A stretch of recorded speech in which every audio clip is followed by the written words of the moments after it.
Welcome to Eagle Crest High School's professional development video seminar on People First Language. This is Sarah, and this little video seminar is really about supporting our special needs students with appropriate language, again, People First Language. So I'm going to quickly take you through this presentation and tell you about what's kind of coming up in our school looking forward, and then there'll be a little quiz for you to take at the end. Of course, you can review these slides. Shouldn't be too difficult here for our professional development for today.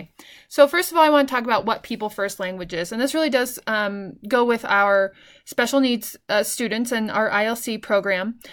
We really just want to use language to address and describe people with special needs and disabilities in an appropriate way, and that way is People First Language. And really, it's exactly what it says in the title. It's acknowledging the person first and the disability second. So not defining what a person is by the disability, but using it as a way to describe who they are among many other traits. So it puts the person before the disability, again, describing what a person has, not who a person is. It kind of levels the playing field since we all have something and many things that can describe us. It honors all of our students for the diverse people that they are and not the disabilities that they have. So, why is it important that we discuss this? I got this quote from a website that I have linked here. Old, inaccurate, and inappropriate descriptors perpetuate negative stereotypes and attitudinal barriers. And of course, being our great school, we don't want to perpetuate any kind of negative stereotypes, especially with our students with special needs that, it's important that we pay attention to them and what they need and what they feel. So using disability first language devalues and disrespects those with special needs.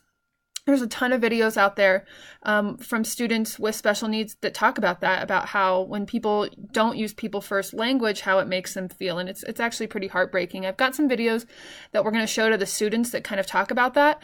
And so, of course, you'll be able to see those, and so will our students. We really need to remember that these students with special needs are our sons and daughters, and the students that we teach, they're part of our tapestry and our building, and so we really need to honor them and make sure that they feel welcomed. And we just need to make little changes in our vocabulary in order to do that. And those are just small ways we can, of course, get our students to feel the way we think about them. So we want to create a positive school culture in which they feel welcomed and valued. We want to make a positive impact on our community. We already do such a great job here at Eagle Crest, but this is just one more way that I want us to really focus on moving forward here in the next part of our semester. Hopefully this reduces bullying and marginalization, gets students to think about the way they're talking to kids that are a little bit different than them. It hopefully will increase awareness of the fact that so many of our students have disabilities and that those disabilities make them who they are among their many other traits. So that's why we're talking about this today. So I wanted to give some examples, kind of put it into perspective a little bit. I have two columns here, just real easy, real simple, about just the very subtle difference between the two. So when you say use disability first language, you would say something like, he is an ADHD student. And that's really putting the disability before the person. Where I would change that is just on the other side there, where you just say a student with ADHD. The student has a lot of other qualities about him or her.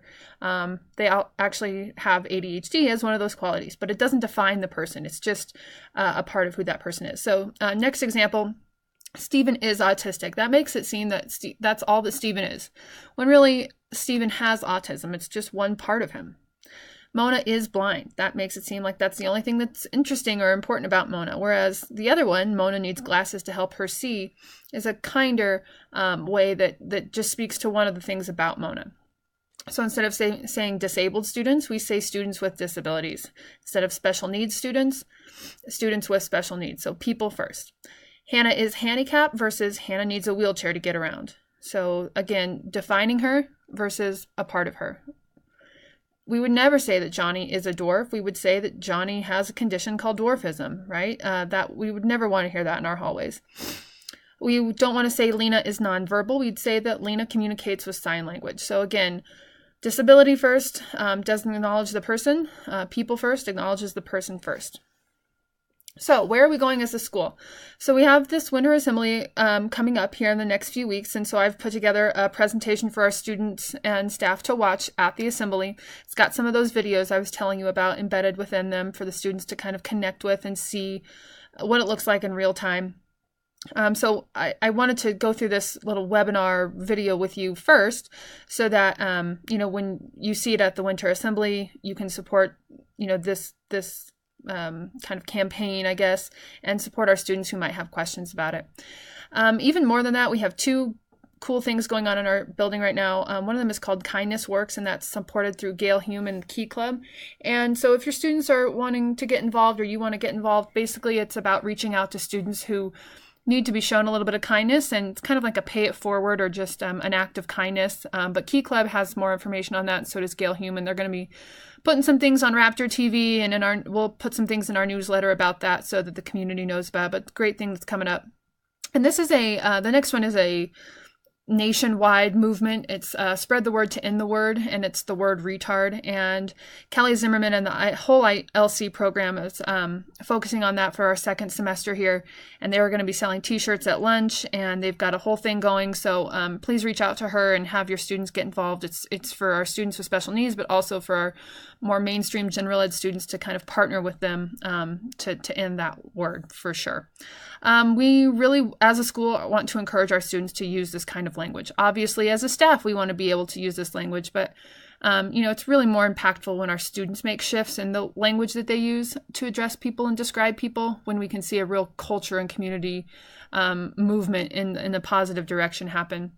All of our classrooms are inclusive. We know that all of our students with special needs are in our mainstream classes. So if we can help our students use this kind of language, those students are going to continue to feel, equal and valuable and welcome, which is something that as a leader, I want all of our students to feel. And I want them to graduate from our high school feeling that and knowing that we created that for them. I want to see our teachers and our leaders within the building practice these skills in our classrooms and hallways. So I want you to think about some ways that you can help your students develop people first language so it becomes a habit for them. And so we'll start with this Winter Assembly video and these other campaigns within our school, but I think it really comes down to teachers supporting our students, in real time in the classroom and making sure that this just doesn't get pushed aside. So that's where we're headed as a school. So I have a little quiz for you that I'd like you to do on your own time today during our little non-contact day. So thanks again for watching. Just go to that little link right there, type in that access code, and I've got 3 questions for you. And I'm going to synthesize these questions with the other ad team members, and we're going to kind of present your responses in our next staff meeting. So, you don't have to put your name on it. I'll know that you submitted it, but you don't have to, I won't share that with the rest of the staff. So, how can you practice people first language in your classroom? That's the first question. So something specific. How would you develop these skills with your students in your classroom, tomorrow? What's a specific warm up or example in the news that you could use where people could have changed their language to make it more inclusive? How would you practice that specifically in your classroom? Again, I'll take all these answers and I want to show them to the staff so that we all have kind of a grab bag to use in thinking about how we can present this to our students. I'd like you to provide one example of people first language and identification versus disability first. So going back to that slide, of course, you can look at it. I gave you about 7 different examples. What's one that you can think of with a specific disability or way? And then what's the difference? What's the people first difference?